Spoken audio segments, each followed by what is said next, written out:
और यहाँ पे हम लोग देखने वाले हैं question based on eigen vectors. तो आज का जो सेशन होने वाला है, इस वीडियो हम लोग देखने वाले हैं question based on eigen vectors. अगर आप मेरा प्रीवियस वीडियो देखे होंगे तो मैंने वहां पे आपको बताया था बेसिक्स ऑफ आइगन वेक्टर्स, और वहां पे मैंने एग्जांपल से आपको समझाया था कि कैसे किसी मैट्रिक्स का हम लोग आइगन वेक्टर्स फॉर्म करते हैं। तो पूरा बेसिक वाला पार्ट जो था वो मैंने लास्ट वीडियो में आपको बताया हुआ है, और हम लोग देखने वाले हैं यहाँ पे इस वीडियो में question based on eigen vectors. ठीक, और उसी के लिए मैंने यहाँ पे देखो फर्स्ट क्वेश्चन लिखा हुआ है eigen vector of a matrix. Matrix भी आपको गिवन है यहाँ पे 1 1 0 0 2 2 0 0 3, और इसके लिए आपको आइगन वेक्टर्स फाइंड करने हैं। और आइगन वेक्टर्स आपको देखो यहाँ पे ऑप्शंस में गिवन है, और ऑप्शन में आपको जो लिखा हुआ है ना आइगन वेक्टर्स, वो सारे के सारे ट्रांसपोज फॉर्म में है। ये भी मैंने आपको बताया था लास्ट वीडियो में कि आइगन वेक्टर्स को लिखने का तरीका होता है, या तो कॉलम वेक्टर्स के फॉर्म में लिख सकते हैं या तो रो वेक्टर्स के फॉर्म में आप लिख सकते हो। तो ये जो ऑप्शन है मेरे पास, ये सारे के सारे रो मैट्रिक्स के फॉर्म में या रो वेक्टर्स के फॉर्म में यहाँ पे लिखे हुए हैं। ठीक है, तो चलो इसका डिस्कशन स्टार्ट किया जाए, कैसे क्वेश्चन में आइगन वेक्टर्स हम फाइंड करते हैं। ये गेट का एक क्वेश्चन है और इसको सॉल्व करते हैं। सो जो मैट्रिक्स मेरे पास यहाँ पे P गिवन है, ये मैट्रिक्स है मेरे पास 1 1 0 0 2 2 और 0 0 3। ये मेरे पास 3 क्रॉस 3 का मैट्रिक्स है। अब इसका आइगन वेक्टर आपको फाइंड करना है। तो भाई आपको तो ये पता ही है ना कि अगर आपके पास आइगन वेक्टर्स फाइंड करने होते हैं किसी भी मैट्रिक्स का, तो सबसे पहले आपको आइगन वैल्यूज निकालने आनी चाहिए। और आइगन वैल्यूज आपको निकालनी है तो मैंने आपको हमेशा रिकमेंड किया हुआ है कि आइगन वैल्यूज के लिए कोई भी मैट्रिक्स जो है आप उस पर फोकस करो कि वो किस टाइप का स्क्वायर मैट्रिक्स आपको गिवन है। तो जैसा मैं यहाँ पे देख पा रहा हूं कि यहाँ पे जो लीडिंग डायगोनल एलिमेंट्स हैं उसके जो नीचे का पार्ट है, ट्रायंगल दिख रहा है, ट्रायंगल में यहाँ पे i ग्रेटर देन j होता है और उसके सारे एलिमेंट जीरो है। तो इस टाइप के ट्रायंगल को हम लोग क्या बोलते हैं, अपर ट्रायंगुलर मैट्रिक्स। और आपको ये भी पता है, मैंने आपको बताया कि अगर आइगन वैल्यूज फाइंड करनी है अपर ट्रायंगुलर मैट्रिक्स का, सो जो भी पार्ट होता है 1 2 3 लीडिंग डायगोनल एलिमेंट्स, वही उसके आइगन वैल्यूज को शो करते हैं। इसका मतलब है कि अगर मैं बोलूं यहाँ पे कि मुझे आइगन वैल्यूज लिखनी है, eigen values that means E of matrix P, तो आप लिखेंगे 1 2 3, तो ये हो गया आइगन वैल्यूज। अब इसी के करस्पॉन्डिंग अपने को आइगन वेक्टर्स निकालने हैं। सो देखो यहाँ पे आपको मैंने लिखा था आइगन वेक्टर्स के टाइम पे एक form A minus lambda I matrix of order n cross n, ये x n cross 1 is equal to null matrix n cross 1। और जैसा आप देख रहे हो यहाँ पे कि जो x है यहाँ पे वेक्टर, आइगन वेक्टर, और इसको हम लोग लिख रहे हैं यहाँ पे n क्रॉस 1 ऑर्डर। सो यहाँ पे जो n क्रॉस 1 है तो डिपेंडेंट है वो मैट्रिक्स का ऑर्डर क्या है। तो 3 क्रॉस 3 का मैट्रिक्स है तो कंफर्म है यहाँ पे 3 वेरिएबल्स होंगे, और आपको पता है कि सेट ऑफ वेरिएबल्स ही होता है आइगन वेक्टर्स। तो मैंने यहाँ पे लिया हुआ है x y और ये z, ये मैंने लिया यहाँ पे variables x y and z। ठीक, चलो अब इसको तैयार करते हैं यहाँ पे। तो अपने पास आइगन वैल्यूज आ चुकी हैं 1 2 एंड 3। ओके, अगर मैं इसको आगे सॉल्व करता हूं तो मुझे दिखता है ये ax is equal to lambda x के फॉर्म में। ठीक है, अब मैं बात कर रहा हूं यहाँ पे ऑप्शन, फर्स्ट ऑप्शन से हम स्टार्ट करते हैं। फर्स्ट ऑप्शन लिखा हुआ है मेरे पास यहाँ पे, अगर मैं बोल रहा हूँ मैट्रिक्स P है तो इसका इक्वेशन हो जाएगा px is equal to lambda x। अब मैट्रिक्स P को आप ध्यान से देखो क्या लिखा हुआ है मेरे पास, ये लिखा हुआ है 1 1 0 0 2 2 और 0 0 3, ये मैट्रिक्स है मेरे पास। और फर्स्ट ऑप्शन के अकॉर्डिंग मेरे पास ये जो गिवन है आइगन वेक्टर -1 ये 1, तो ये लिखने का तरीका होता है, ये आपके पास कॉलम वेक्टर्स के फॉर्म में दिख रहा है और ये ट्रांसपोज के फॉर्म में रो वेक्टर्स। तो मैंने इसका ट्रांसपोज लिया तो वापस से जो रो वेक्टर्स है वो कॉलम वेक्टर्स में आ गए। ठीक है, अब यहाँ पे ये हो गया मेरे पास लैम्डा -1 1 और ये 1। अब इसको सॉल्व करते हैं। अगर मैं इसको मल्टीप्लाई किया ये मैट्रिक्स को, तो यहाँ पे आपको क्या क्या दिख रहा है, यहाँ पे आपको दिखेगा 1 इंटू -1, ये -1 इंटू 1 1, मतलब कितना हो रहा है मेरे पास, ये 0 हो रहा है। ठीक है, यहाँ पे तैयार होने वाला है मल्टीप्लीकेशन से 0 0, ये 2 इंटू 1 2, और ये 2 इंटू 1 कितना हुआ है मेरे पास 4, ये हो गया 0, ये भी 0 और ये 3। क्या आपको ये 0 4 3 जो मैट्रिक्स मिल रहा है मल्टीप्लीकेशन से, क्या ये मैट्रिक्स इसके कभी इक्वल हो सकता है क्या लैम्डा की वैल्यूज 1 2 3 के लिए? तो जैसा आप देख रहे हो तो ये कभी तो ये 0 तो हो नहीं सकता है। फर्स्ट एलिमेंट इसका 0 है, तो लैम्डा के किसी भी वैल्यूज के लिए ये 0 तो होगा नहीं। इसका मतलब ऑप्शन ए जो है वो मैच नहीं कर रहा है। क्या आपको समझ में आया क्या? अगर मैं इसका नेक्स्ट वाला पार्ट देखता हूं, नेक्स्ट ऑप्शन यहाँ पे, सो नेक्स्ट ऑप्शन मुझे दिख रहा है ऑप्शन बी। ऑप्शन बी को देख रहे हैं, यहाँ पे मैं लिखा px is equal to lambda x, ठीक। सो यहाँ पे p लिख रहा हूं मैं 1 1 0 0 2 2 और 0 0 3, ठीक है। और अगर अपन आइगन वेक्टर की बात करते हैं तो गिवन है 1 2 1 इज इक्वल टू लैम्डा 1 2 1, ठीक। अब चेक कर लेते हैं यहाँ पे मल्टीप्लिकेशन यहाँ पे हो रहा है क्या? बिल्कुल होने वाला है मल्टीप्लिकेशन। और मल्टीप्लिकेशन से देखो क्या रिजल्ट मिल रहा है, 1 ये 1 इंटू 2 मतलब टोटल कितना होगा 3, 0 ये 2 इंटू 2 4 और ये हो गया 6, ये 0 और ये 0 और 3 इंटू 1 ये हो गया मेरे पास 3। तो ये आपको मैट्रिक्स तैयार होता हुआ दिख रहा है। क्या आप चेक करो कि ये मैट्रिक्स जो है 3 6 3 क्या इस वाले पार्ट के इक्वल हो सकता है क्या? तो आप बोलोगे सर हाँ हो सकता है। किसके लिए? अगर मैं बोलूं यहाँ पे कि मेरे पास लैम्डा इक्वल टू 3 है, सो लैम्डा इक्वल टू 3 के लिए अगर आप पुट करेंगे यहाँ पे तो क्या हो जाएगा, ये 3 इंटू 1 3, 3 इंटू 2 6 और 3 इंटू 1 3।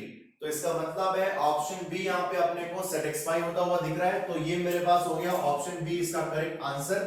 सो जैसा आपने देखा कि यहाँ पे अपने पास लैम्डा की 3 वैल्यूज थी यहाँ पे, और लैम्डा की जो तीनों की तीनों वैल्यूज है ना वो डिस्टिंक्ट है। और मैंने आपको कल इसका डिस्कशन भी किया था लास्ट वीडियो में कि भाई जब भी लैम्डा की जो वैल्यूज होती हैं वो डिस्टिंक्ट होती हैं तो वहां पे आइगन वेक्टर का जो रिप्रेजेंटेशन है वो भी डिस्टिंक्ट होगा। क्या आपको समझ में आ रहा है? जो भी आइगन वेक्टर का रिप्रेजेंटेशन होगा वो डिस्टिंक्ट होगा फॉर डिस्टिंक्ट आइगन वैल्यूज। और इस टाइप के आइगन वेक्टर्स को हम लोग बोलते हैं इंडिपेंडेंट आइगन वेक्टर्स। इतना आपको आई थिंक क्लियर हुआ होगा। तो ये हो गया इंडिपेंडेंट आइगन वेक्टर। और ये जो क्वेश्चन है आपको ऐसा भी पूछ सकता था कि भाई बताओ कि आइगन वेक्टर जो है इस मैट्रिक्स का ये है 1 2 1, वो लैम्डा के मतलब आइगन वैल्यू किसके लिए पॉसिबल हो रहा है? तो आप इसका आंसर क्या दोगे? आप दोगे सर लैम्डा इक्वल टू 3 के लिए पॉसिबल है। तो इस टाइप का क्वेश्चन भी हो सकता है, ठीक है। सो आपको ये समझ में आया होगा, आप इसका सॉल्यूशन आराम से नोट कर लो। और अगर आप बाकी ऑप्शन भी चेक करते हो, आपको अगर मेरे पे बिलीव नहीं हो रहा है, ठीक है, अगर आप ऑप्शन चेक करना चाहते हो कि सर सी और डी का क्या होगा, सर हो सकता है क्या कि सी और डी के लिए 1 और 2 के लिए पॉसिबल हो जाए? नहीं यार, एक क्वेश्चन में एक से ज्यादा ऑप्शन कैसे करेक्ट हो सकते हैं? इसका मतलब क्या अपने पास कि जो अपने पास लैम्डा की वैल्यू आई है 3 के लिए ये वेक्टर जो है वो पॉसिबल है। क्या आपको समझ में आ रहा है? सो हम लोग मिलते हैं यहाँ पे नेक्स्ट क्वेश्चन में, इसको आप आराम से नोट कर लो। सो चलो नेक्स्ट क्वेश्चन यहाँ पे डिस्कस करते हैं। और नेक्स्ट क्वेश्चन देखो क्या लिखा हुआ है, the eigen vectors of the matrix given है आपको 1 2 0 2 are written in the form of 1a 1b। तो ये दोनों यहाँ पे क्या गिवन है आपको? ये गिवन है आपको आइगन वेक्टर्स के जो रिप्रेजेंटेशन है वो आपको गिवन है। और then the value of a plus b is, और इस आइगन वेक्टर में जो a और b अननोन फैक्टर आपको दिख रहा है ना, उसी की वैल्यू आपको फाइंड करनी है। सो बड़ा आसान सा क्वेश्चन है, देखना कैसे। सो देखो यहाँ पे मैंने अगर सॉल्यूशन स्टार्ट किया तो सबसे पहले यहाँ पे लिखा हुआ है मेरे पास मैट्रिक्स A, एक 2 क्रॉस 2 का मेरे पास मैट्रिक्स है 1 2 और 0 2, ठीक। अगर ये मैट्रिक्स को देख रहे हैं हम लोग तो आइगन वेक्टर्स की बात हो रही है। जब भी आइगन वेक्टर की बात होती है तो कंफर्म है कि आइगन वैल्यूज की बात होनी ही है। अब आइगन वैल्यूज की आप बात करोगे तो आप खुद बताओ ये मैट्रिक्स को देखिए, इसकी आइगन वैल्यू क्या होने वाली है? अगर आप ध्यान दो यहाँ पे एक लीडिंग डायगोनल एलिमेंट्स है और उसके जो नीचे ट्रायंगल बन रहा है उसमें एक ही एलिमेंट है वो 0 है। इसका मतलब ये कौन से टाइप का ट्रायंगल है? UTM, upper triangular matrix. Same last question जैसा ही, समझ में आ रहा है चीज? इसका मतलब है कि अगर मैं लिख रहा हूं मेरे पास है आइगन वैल्यूज, अगर मैं लिख रहा हूं कि मेरे पास आइगन वैल्यू है a के लिए आइगन वैल्यूज, तो मैं लिखूंगा e of a is equal to 1, 2 the leading diagonal elements itself। क्या आपको समझ में आया? ठीक। तो ये बात होगी मेरे पास आइगन वैल्यूज की। अब ये आइगन वैल्यूज के लिए जो आइगन वेक्टर्स आपको गिवन है, ये दोनों के दोनों आइगन वैल्यूज डिस्टिंक्ट है। और जब भी मैंने आपको बोला है कि जब भी आइगन वैल्यू डिस्टिंक्ट होती है तो उसके जो करस्पॉन्डिंगली आइगन वेक्टर के जो रिप्रेजेंटेशन है वो भी डिफरेंट होंगे। देखो लिखा है 1a 1b। क्या आपको समझ में आ रहा है? ठीक है। अब अपने को पता है कि भाई अपने पास इक्वेशन होता है ax is equal to lambda x। अभी इसको लास्ट क्वेश्चन में भी यूज किए थे हम लोग। So ax is equal to lambda x।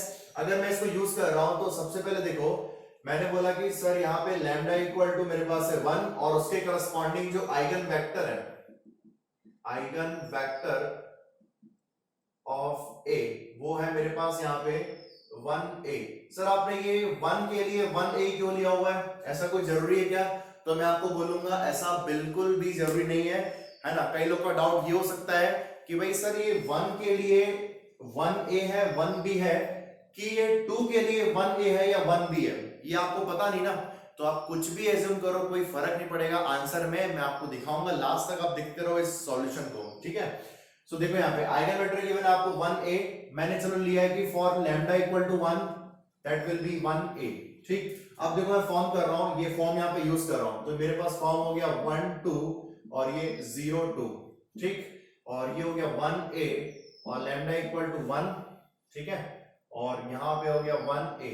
चलो इसको सॉल्व करते हैं, तो इसको सॉल्व करने पे क्या दिख रहा है 1 plus 2a is equal to 1, ठीक। ये मैंने मल्टीप्लाई किया 1 plus 1 into 1 1, 2 into 8 2a is equal to 1। क्या आपको समझ में आ रहा है? अगर मैं इसको सॉल्व करता हूं तो मुझे a की वैल्यू मिल रही है यहां से 0, ठीक।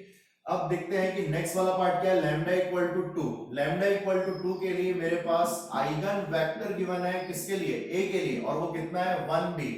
ऑब्वियसली अगर आपने lambda equal to 1 eigen value के लिए आइगन वेक्टर 1a लिया हुआ है, तो एट द सेम टाइम दूसरे आइगन वैल्यू के लिए आपको सेकंड वाला रिप्रेजेंटेशन लेना पड़ेगा। क्या आपको समझ में आया? ठीक है। सो देखो इसको आगे प्रोसीड कर रहे हैं हम लोग, तो ये हो गया 1 2 0 2, ओके, और यहाँ पे 1b इज इक्वल टू 2 और 1b। इतना आपको आई थिंक क्लियर हो गया होगा। चलो इसको सॉल्व करते हैं, तो मल्टीप्लाई करने पे ये हो गया 1 plus 2b is equal to 2। So 2b is equal to यहाँ पे 1, तो b इज इक्वल टू आ रहा है बस 1/2, दैट इज 0.5। तो a की वैल्यू मेरे को मिल रही है यहाँ पे 0 और b की वैल्यू मिल रही है 0.5। अगर मैं दोनों को यहाँ पे ऐड करता हूँ, देखो यहाँ पे ऐड करके आपको बता रहा हूँ मैं, अगर मैं दोनों को ऐड कर रहा हूँ, सो ये फाइंड करना है a प्लस b, जो अपने को फाइंड करना था यहाँ पे। सो ये हो गया मेरे पास 0 प्लस 0.5, तो आंसर विल बी 0.5। ये अपना आंसर ऑलरेडी यहाँ पे आ चुका है और ऑप्शन भी यहाँ पे मैच कर रहा है, ठीक। अब सर आपने बोला था कि लैम्डा 1 के लिए आप ले रहे हो 1a को और लैम्डा 2 के लिए आप ले रहे हो 1b को। सर इसका अगर अपन अपोजिट लेते हैं तो क्या होगा? चलो मैं आपको वो भी बता देता हूं। अगर मैं इसका अपोजिट यहाँ पे लिया, लेट्स सपोज मैंने लैम्डा 1 के लिए यहाँ पे आइगन वेक्टर लिया a, ये लिया मैंने 1b। चलो इसको लेके देखते हैं। सो यहाँ पे हो गया 1 2 0 2 और ये हो गया मेरे पास 1b और 1b। इसको अगर अपन सॉल्व करते हैं तो ये देखिएगा 1 plus 2b is equal to 1, so b की वैल्यू मेरे पास 0, ठीक है। अगर मैं लैम्डा 2 की बात करता हूं, सो मैंने इस बार लिया हुआ है आइगन वेक्टर ऑफ a, ये लिया मैंने 1a, ठीक। एक बार मैं 1b ले चुका हूं ना, तो 1a लूंगा अब यहाँ पे मैं। सो यहाँ पे हो गया 1 2 0 2 और यहाँ पे 1a और ये 2 आइगन वैल्यू और 1a, ठीक। इसको सॉल्व करते हैं तो 1 plus 2a is equal to 2, okay, and 2a is equal to 1, तो a इज इक्वल टू मेरे पास आ गया 0.5। अगर मैं दोनों को ऐड करता हूं, अगेन यहाँ पे अगर मैं दोनों को ऐड कर रहा हूं, ठीक है, ध्यान देना आप लोग, a प्लस b, सो यहाँ पे आपको मिलेगा 0। इस बार यहाँ पे a की वैल्यू मेरे पास आ रही है 0.5 प्लस 0, तो ये हो गया मेरे पास 0.5। तो आंसर दोनों से सेम आने वाला है, दोनों से आंसर सेम आएगा। सर इसका मतलब ये है क्या कि अपने को चेक करना पड़ेगा क्या? तो मैं आपको बोलूंगा नहीं यार, आपको क्वेश्चन में पहले से ही वो चीज कंफ्यूजिंग है कि भाई एक के आइगन वैल्यू के लिए एक आइगन वेक्टर होगा और दूसरे के लिए सेकंड वाला होगा। तो ऐसा जरूरी नहीं कि आप किसी को भी किसी में फॉर्म में ले सकते हो और आंसर विल बी सेम। 0.5 दोनों केस में आपके पास आ रहा है। तो मेरा आपको एक्सप्लेन करने का तरीका बस ये था कि मैं आपको दूसरे वे से भी इस क्वेश्चन का सॉल्यूशन आपको बताया, तो आप इसको आराम से नोट कर लो, ठीक है। हम लोग मिलते हैं यहाँ पे नेक्स्ट क्वेश्चन के साथ, ठीक। सो चलो नेक्स्ट क्वेश्चन यहाँ पे डिस्कस करते हैं। और नेक्स्ट क्वेश्चन देखो लिखा हुआ है फॉर मैट्रिक्स ए आपको गिवन है matrix 5 3 1 3, one of the normalized eigen vectors is given as. देखो यहाँ पे एक वर्ड आ चुका है, ये क्वेश्चन देखो यहाँ पे लिखा हुआ है क्वेश्चन में कि आइगन वेक्टर यहाँ पे नॉर्मलाइज्ड फॉर्म में आपको बताना है और ये ऑप्शन यहाँ पे गिवन है, ठीक। सो यार जब भी हमेशा अपने पास आइगन वैल्यूज की बात होती है तो अपना सबसे पहला, जब भी अपने पास किसी भी क्वेश्चन में आइगन वेक्टर्स की बात होती है तो अपना जो टास्क होता है वो सबसे पहले आप फाइंड करते हो इसके आइगन वैल्यूज को, ठीक है। अगर मैंने चलो मैट्रिक्स लिया यहाँ पे 5 3 1 3, ये मेरे पास हो गया आइगन वैल्यूज फाइंड करने के लिए जो फॉर्म है, तो यहाँ पे हम लोग यूज करते हैं कैरेक्टरिस्टिक्स इक्वेशन। तो ये होता है मेरे पास a minus lambda I is equal to 0। ठीक है, अब यहाँ पे देखो सर, यहाँ पे हम लोग मैट्रिक्स का टाइप चेक क्यों नहीं किए, तो आप चेक कर लो ना, आपको ये किसी भी टाइप का स्क्वायर मैट्रिक्स नहीं दिख रहा है। सो इस केस में अपन क्या करते हैं, यहाँ पे अपन जो कन्वेंशनल फॉर्म है उसको यूज करते हैं। तो यहाँ पे हो गया 5 माइनस लैम्डा 3 1 3 माइनस लैम्डा, और इसका डिटरमिनेंट निकालते हैं, 0 पुट करते हैं। तो डिटरमिनेंट निकाल रहे हैं, ये हो गया मेरे पास 15 minus 8 lambda plus lambda square minus 3 is equal to 0। So lambda square यहाँ पे हो गया लैम्डा स्क्वायर माइनस 8 लैम्डा, और ये plus 12 is equal to 0। So यहाँ पे आपको दिख रहा है कैरेक्टरिस्टिक्स इक्वेशन मिल गया है, और कैरेक्टरिस्टिक्स इक्वेशन से हम लोग यहाँ पे लैम्डा की वैल्यूज निकालने वाले हैं। ठीक है, तो यहाँ पे अगर इसको स्प्लिट करते हैं, मिड टर्म स्प्लिट करो यहाँ पे, सो ये किसमें स्प्लिट हो रहा है अपने पास, चेक करो आप लोग, ये हो रहा है मेरे पास 6 lambda minus 2 lambda plus 12 is equal to 0। So ये हो गया मेरे पास lambda lambda minus 6 minus 2 lambda minus 6 is equal to 0। तो lambda minus 6 lambda minus 2 is equal to 0। So lambda की दो वैल्यूज आ रही हैं 6 एंड 2, ये आ गया मेरे पास आइगन वैल्यूज। और आप देख रहे होंगे यहाँ पे कि दोनों के दोनों जो आइगन वैल्यूज है अपने आप में डिफरेंट है, मतलब डिस्टिंक्ट आइगन वैल्यूज आपको मिल रही हैं। और यहां से अपन एक कंक्लूजन तो बोल सकते हैं जरूर कि इसका जो आइगन वैल्यू है वो डिस्टिंक्ट है। तो डिस्टिंक्ट आइगन वैल्यू आपको प्रोवाइड करती हैं इंडिपेंडेंट आइगन वेक्टर के रिप्रेजेंटेशंस। क्या आपको समझ में आएगा ये चीज? ठीक है, अगर अपन आगे बढ़ते हैं यहाँ पे, तो अपने को फॉर्म करना है नॉर्मलाइज्ड आइगन वेक्टर। तो आइगन वेक्टर फॉर्म करने का जो फॉर्मूला होता है ax is equal to lambda x, ये हम लोग लिखते हैं यहाँ पे ऑलवेज। ठीक है, सो यहाँ पे गिवन है मेरे पास 5 3 1 3 ये, और x की वैल्यू यहाँ पे फाइंड करनी है अपने को। अगर यहाँ पे x की वैल्यू फाइंड करनी है तो देखो यहाँ पे जो फॉर्म अपने पास होता है, कौन सा फॉर्म है यहाँ पे, सो अगर मैं रिमूव करूं यहाँ पे, तो ये फॉर्म होता है मेरे पास a माइनस लैम्डा आई, ये मैट्रिक्स 2 क्रॉस 2 और eigenvector 2 cross 1 is equal to null matrix 2 cross 1।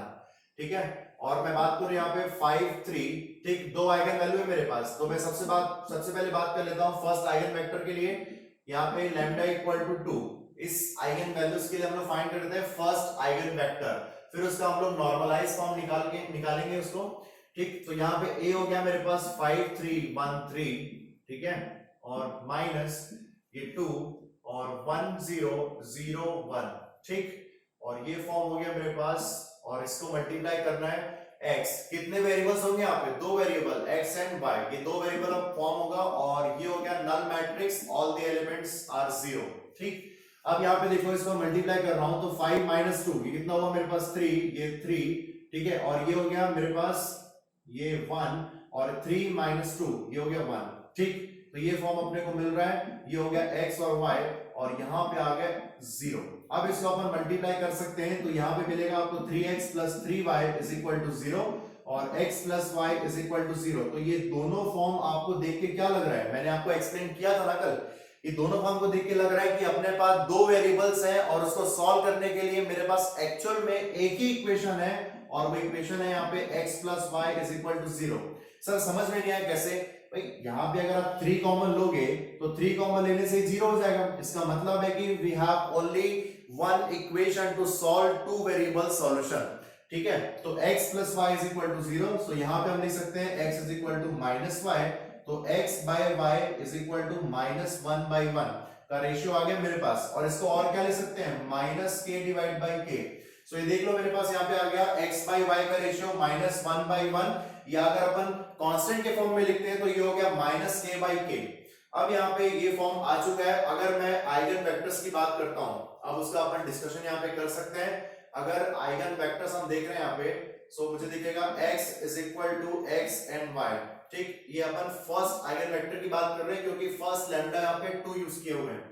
तो यहाँ पे हो गया मेरे पास x1 इज इक्वल टू, ये हो गया माइनस 1 और ये 1, ये फॉर्म अपन लिख सकते हैं यहाँ पे क्योंकि ऑप्शन ही मेरा वैसे कुछ गिवन है यहाँ पे। ठीक है, अब देखो यहाँ पे अगर मैं ऑप्शन की बात कर रहा हूँ यहाँ पे, सो माइनस 1 और ये 1, ये, तो इसका अगर अपने को लिखना है नॉर्मलाइज्ड आइगन वेक्टर, क्या लिख रहे हैं अपन यहाँ पे, नॉर्मलाइज्ड आइगन वेक्टर,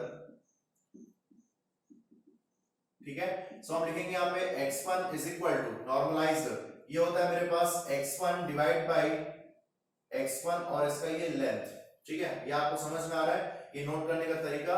तो यहां से हम लिख सकते हैं x1, सबसे पहले इसका जो लेंथ है वो देख लेते हैं। तो लेंथ होगा मेरे पास, अगर मैं इसका लेंथ फाइंड कर रहा हूं x1 का, सो ये लेंथ होगा मेरे पास, ये लिखने का तरीका आपको तो पता ही है, दिस वन।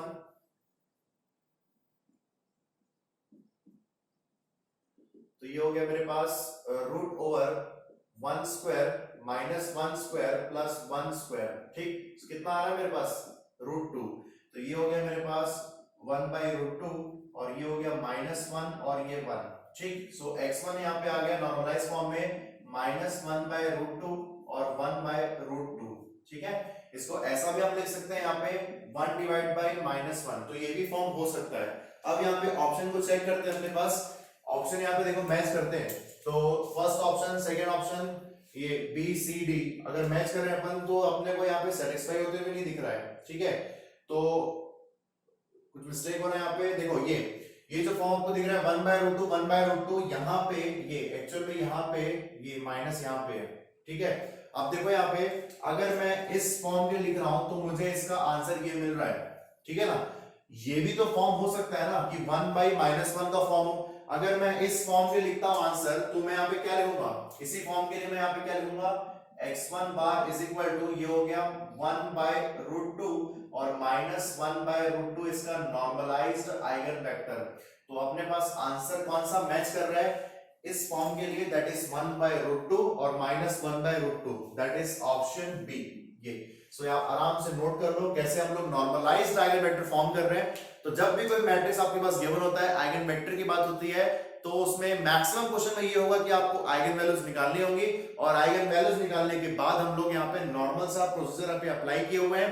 ये मैंने कन्वेंशनल फॉर्म यहाँ पे यूज किया है, आप चेक कर सकते हो x और y कैसी वैल्यूज हम निकाल रहे हैं और आंसर आ गया अपने पास ऑप्शन यहाँ पे बी, ठीक। सो आप इसको आराम से नोट कर लो, फिर हम लोग आगे का डिस्कशन करते हैं। और डिस्कशन में ये भी होने वाला है कि सर एक बात बताइए, यहाँ पे लैम्डा इक्वल टू 1 के लिए 2 के लिए सेटिस्फाई हो रहा है, तो सर ये लैम्डा इक्वल टू 6 के लिए क्या होगा, ये समझ में नहीं आ रहा है। तो वो भी हम लोग डिस्कशन यहाँ पे करने वाले हैं, पहले आप इसको आराम से नोट कर लो, ठीक है। सो आई थिंक आप लोग नोट कर लिए होंगे इसको।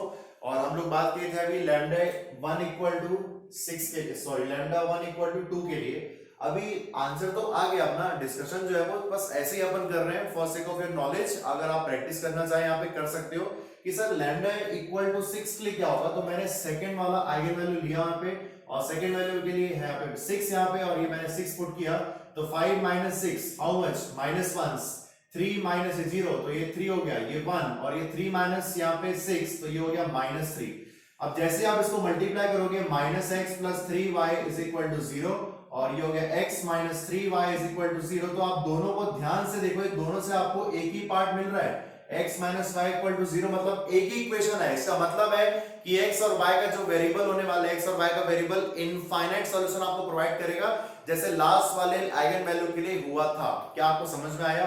अब देखो यहाँ पे इसको मैं ऐसा लिख सकता हूँ x = 3y, तो ये हो गया मेरे पास x / y = 3/1, ये वाला पार्ट आ गया मेरे पास, ठीक। अब इसको आप ध्यान से देखो, यहाँ पे 3/1 यहाँ पे आ गया है और 3/1 मतलब कि अगर मैं इसको और भी फॉर्म में लिखूं तो मैं लिख सकता हूं इसको 3k / k।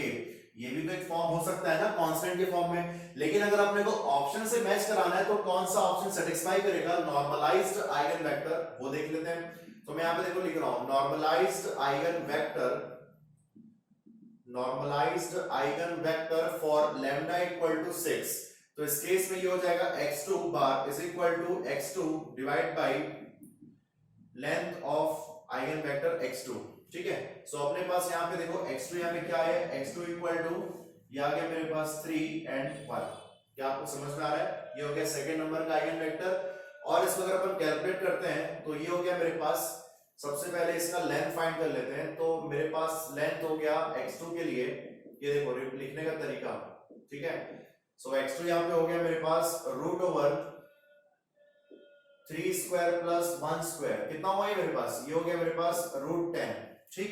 सो यहां से आंसर आप लिख सकते हैं 1/√10 और मैट्रिक्स में यहाँ पे 3 और ये 1, ठीक है। सो ये हो गया मेरे पास 3/√10 और 1/√10, तो ये हो गया मेरे पास answer, that is x2 normalized vector.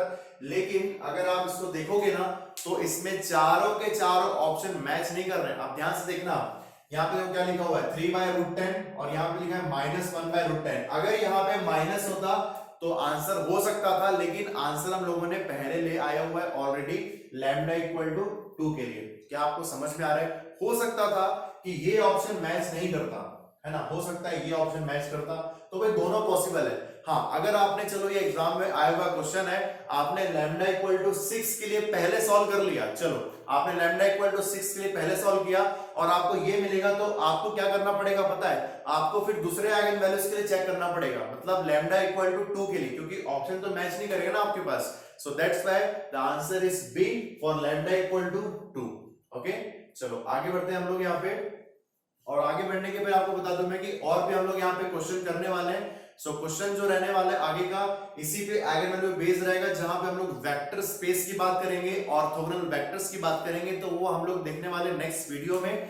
और अभी के लिए अपन यहाँ पे 3 क्वेश्चंस किए हैं। सो आप लोग रेडी रहिए for the next video. Okay, so मिलते हैं हम लोग नेक्स्ट क्लास में। Thank class, bye bye. Okay.